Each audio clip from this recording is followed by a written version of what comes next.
Hello, everybody. It's Jaime Segura San Miguel here. Thanks for coming to my presentation.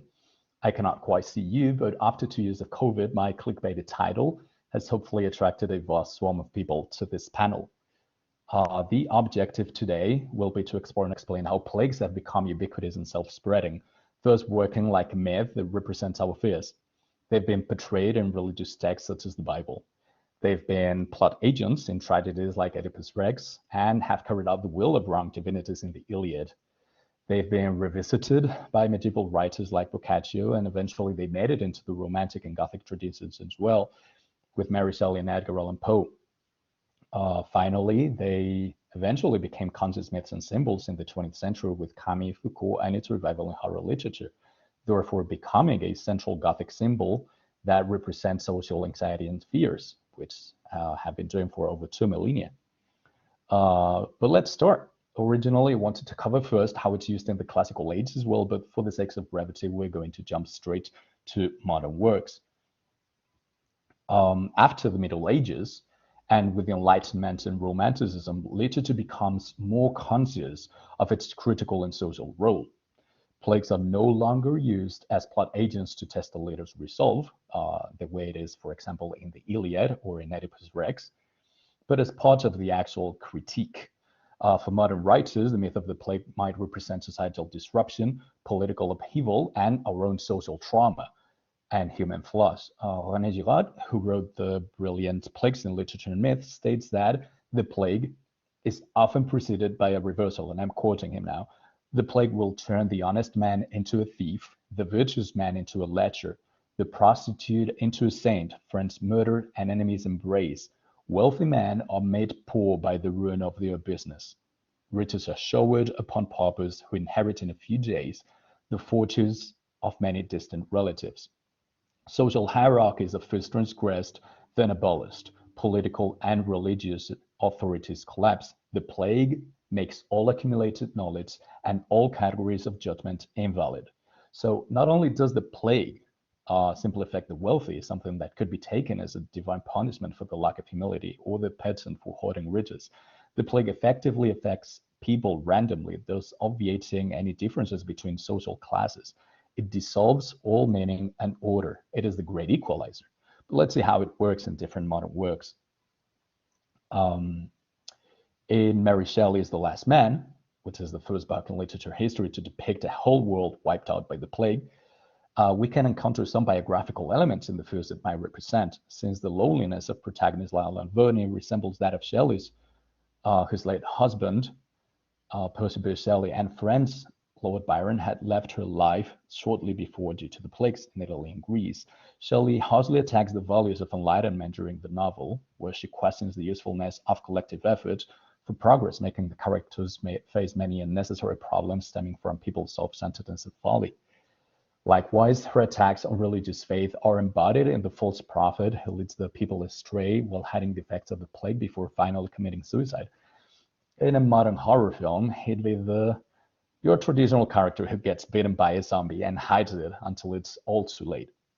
And all Shelley seems to see a world in Her Last Man where no meaning is possible. Romantic ideals have failed and died with the friends. Enlightenment equally failed to prove that we could get anywhere through collective efforts. And science has also breached Shelley's trust in it after Lord Byron and Percy Shelley died to contagious diseases. Here, plagues could be read as the fear of losing the longed-for values and reform. On the other hand, in Poe's The Mask of the Red Death, we see an emergent social criticism, which will become more commonplace in modern works. Wealthy and privileged people try to wall themselves from the plague, avoiding his divine punishment with the help of those apparent means. But that only warrants the arrival of an eerie and grim agent to deliver divine retribution himself. This can be read, however, through the scope of the pandemics that scourged the USA, which is a historiographic approach during the 1830s and 40s, and thus death as a great equalizer. Because of this, plague is a reflection of the anxiety about factors that can disturb the status quo, since they are powerful enough to disturb the natural ways of post-industrial societies where rich people live a radically different reality. They are impervious to harm and most occurrences that snatch a poor man's life in the flicker of an eye. Sickness does not conform to the wishes of the bourgeoisie, and it may represent the fears of the workers' movement at the time, which is further explored in Dostoevsky's Crime and Punishment. Here, Raskolnikov as a dream during a grave illness where all social interaction, breaks down to an unspecified plague, and the whole of society eventually collapses. Dostoevsky, however, speaks of the ulterior use of his plague. The vast majority of Earth's population must die if we are to see a renewed world. In other words, he sees no possibility of repent or atonement. Only the near extinction of the human race can paradoxically save it. Raskolnikov's dream represents Dostoevsky's ideas about the neutrality and immorality of newer ideas like nihilism. Again, the plague seems to be a disruptor of the status quo rather than a public health hazard. Dostoevsky, a conservative and monarchic Russian Orthodox himself, was appalled by these new thinkers, which he attacked in the Dream Passage. As he says, they did not know how to judge and could not agree what to consider evil and what good. They did not know whom to blame, whom to justify. This is taken from the complete Dream Passage, which is really recommended. It's a really interesting excerpt if you want to delve a bit further into this. In Norman Spenred's Journals of the Plague Years and D.R. Mitchell's It Follows, we're going to see how it evolves in the 20th century. But now I think that we can all agree that the Gothic concerns itself mostly with the attacks against the status quo and our collective fears, and that plagues can and have been used throughout history as a recurring myth, embodying our deepest seated fears and anxieties in society. How this evolves in the late 20th century will, therefore, respond especially to the social changes we see since the 1950s. The sexual revolution, for example, is extremely destabilizing against the status quo, and the consecution of social and sexual freedoms and rights of women and LGBTQ people, especially against the patriarchy, perfectly represents the long-touted fears of social decay from the part of conservatives. Pathologizing those who move in liminal spaces was, according to Michel Foucault, one of the sources of power in society. Thus, the late 20th and the early 21st centuries saw a lot of propaganda against sexual freedom. The Gothic horror take was, of course, slasher films where groups of teens were invariably punished for their sexual escapades and continued attacks against conservative values. In Norman Spenred's Journals of the Plague and David Robert Mitchell's It Follows, we can see the social anxiety embodied as a looming menace that threatens to destroy all society. It's very important to note as well that in these fictions, the first victims and culprits for the plagues are always either free women or LGBTQ people. Moving on to the genre now, which takes on epidemics not as tool or context, but as a whole plot, we have zombie literature, which has thus far been analyzed in terms of symbolizing mindlessness, for example, or cultural erosion to foreigners' influence. It also speaks out against classism, since here we all unite in the dance macabre. They link back to Julie Kristeva's Abject by reminding us of our own fragility. We have a shelf life, both individually and collectively. As they summarize in The Walking Dead, there is no government, no hospital, no police. It's all gone. This type of plague is a destruction of the social order. The French surgeon Ambroise Paré, for example, writes, "At the outbreak of the plague, even the highest authorities are likely to flee, so that the administration of justice is rendered impossible and no one can obtain their rights." René Girard concludes, "General anarchy and confusion then set in, and that is the worst evil by which the Commonwealth can be assailed. For that is the moment when the dissolute brings another and worse plague into the town. Plague is the ultimate reversal of society. Anarchy is a plague, in a sense. It is even more of a plague than the disease itself." That is an idea that we can see elaborated on in Rita Matheson's I Am Legend. Here, Matheson provides us with an interesting revisitation of Mary Shelley's The Last Man themes of complete solitude, but this time the plague authorizes humans. The most interesting point is that the plague authorizes eventually the only human alive on Earth, forcing him to face the fact that he himself has become a legend to the vampire's last zombie, and that he has been indiscriminately killing just like the humans did before them. This makes us wonder if reason is only so because it is backed up by the majority. At the beginning of the book, Neville seems to be morally compelled and justified in killing them.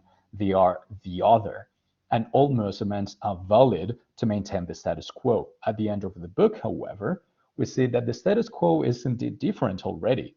The vampires have formed a peaceful society, so Neville is just a terrorist.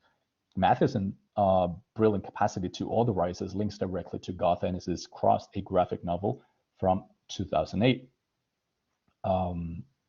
Whereas zombies usually turn, implying stasis and inversion, here these are crossed, and the only inference that we can make is that they have transgressed the boundary by crossing to the other side. They are a perfect representation of the other, and the other, be it in the form of women, colonial subject, or mad people, have always been the dark side of the status quo. People who need to be remade into reasonable bourgeois individuals. Pluses of crossed, must be noted, are not zombies. They are human beings who simply act out all their darkest thoughts, especially those of sexual or violent nature. They are mad by our standards, and they are the perfect other, therefore. In Crossed, one of the first things that draw our attention is the character's necessity, especially that of leaders, to make sense of the situation, to seek a meaning, and to try to keep a semblance of control. In Cross Plus 100, for example, one of the series in the saga, which depicts the new blooming society where Cross try to coexist with humans, that control comes in the form of religious fundamentalism, which is mirrored by the crossed inverted cult of Salt, their leader. Humans here resort to purges and human sacrifices in the war, thus making us wonder if humans are indeed better than crossed, especially in a volume where the latter are trying to coexist and live together in peace. Social control is maintained with arm fist and repression. Those who openly voice their concerns are quickly made to know they are literally, and I'm quoting from the comic, others and outcasts. Specifically, in many instances, they were openly called mad, crazy, or variations thereof. As Ian Parker highlights, certain discourses define certain kinds of experience as abnormal, as madness, for example, thereby reproducing certain institutions and societal relations as being natural and inevitable.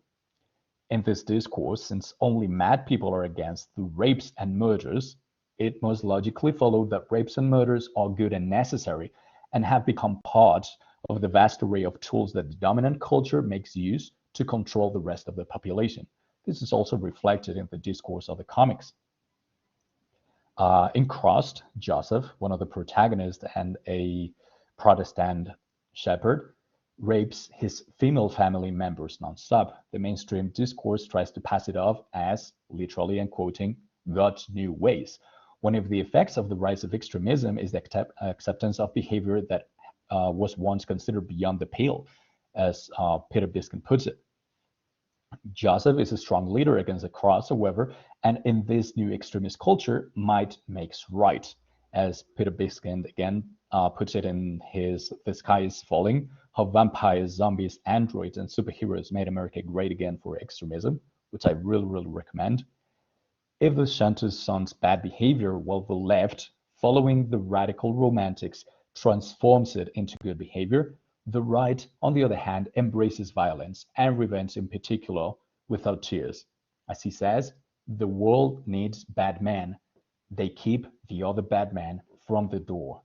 Joseph specifically tries to convince his flock of his necessity.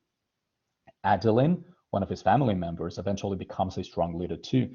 She leads in an authoritative but firm and kind way. There is no discussion and she takes all decisions, but at least she looks after the rest. She becomes a sort of mother and state figure. Happy or not, the rest of the people were going to be fine. She and them weren't going to be getting along for a while though, so it's something that she accepts. As she concludes, growing up it was called faith, believe in something despite all evidence to the contrary.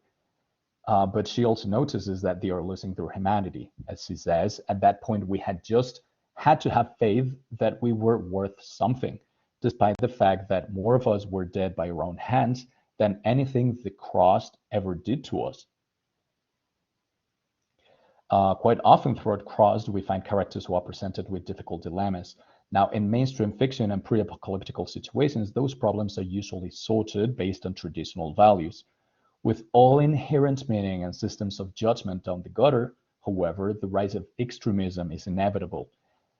As Peter Biskin states, we are taking a walk on the wild side, becoming intimately acquainted with the end of the world scenarios, because extreme culture is apocalypse culture, for the simple reason that the apocalypse provides a laboratory in which we can experiment with extreme attitudes, behaviors, and measures. We must remember René Girard's words again: plague is a reversal of everything. Therefore, we can see situations where mothers slaughter other people's children lest they become violent and hurt their own children. We see a Protestant shepherd raping his family members for the sake of reproduction to protect the nuclear family values. Likewise, we see survivors sacrificing other humans to stay alive. Clearly, the given reason of humankind survival is moot, since humans in crust have lost all humanity. It is a matter of biological survival of the individual, no longer cultural, but organic. Due to the extreme representation of fear in the zombies, we lose what makes us different from them. Just like it is portrayed in The Walking Dead, eventually, the humans are the actual Walking Dead.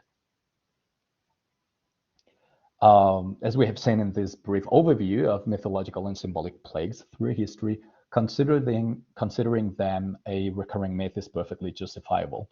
Plagues represent inversion of values, loss of meaning, and systems of judgment, and ultimately the status quo. We have seen how they evolved to represent the fears of losing our loved ones with Mary Shelley, the death that eventually equalizes everybody with Poe, the sexual freedom that so deeply concerns patriarchy with Spinrad, or on human values with Madison.